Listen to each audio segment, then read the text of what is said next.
All right, the opening bell is about to ring on Wall Street. Stocks are expected to open higher on the first day of Joe Biden's presidency as investors look for more details on his COVID-19 relief plan. ABC News business correspondent Deirdre Bolton is here with more. Deirdre, what do you make of the market moves on Inauguration Day, and what are you watching today? Well, for Inauguration Day, we saw all of those records, so a very strong response.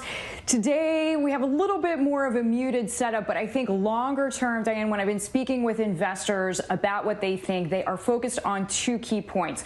So the first one, from an economic standpoint, I have to say the most important. Tons of investors, no matter what their political stripe, they feel like the Biden administration is going to be a lot more aggressive about dealing with COVID, about dealing with the vaccine rollout. We've heard this 100 million doses in the first 100 days.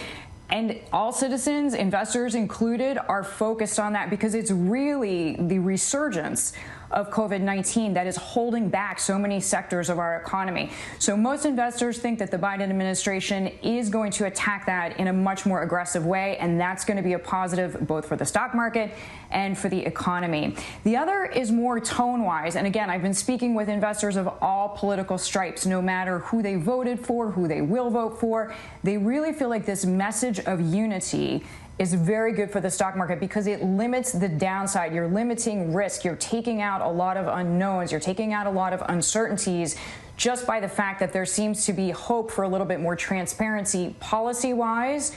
And that lets investors make appropriate decisions, make appropriate bets, if you want to put it in those terms. So a lot of optimism, at least for the next few months, Diane. And we also got some new job numbers this morning. What stood out to you there?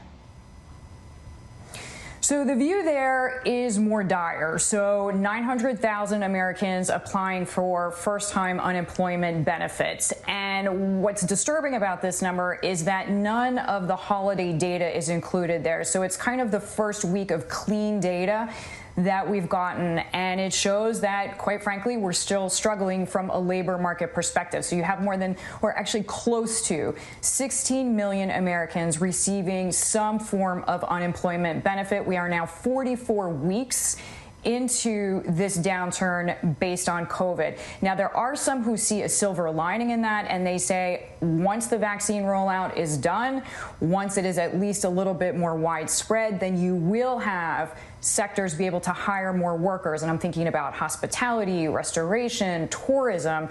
So really a lot is just hinging on this vaccine rollout. One bright spot, though, Diane, we can point to, we also got housing data this morning, and it really shows this demand for single-family homes. And we've talked about this as a larger trend of more families wanting to leave bigger cities.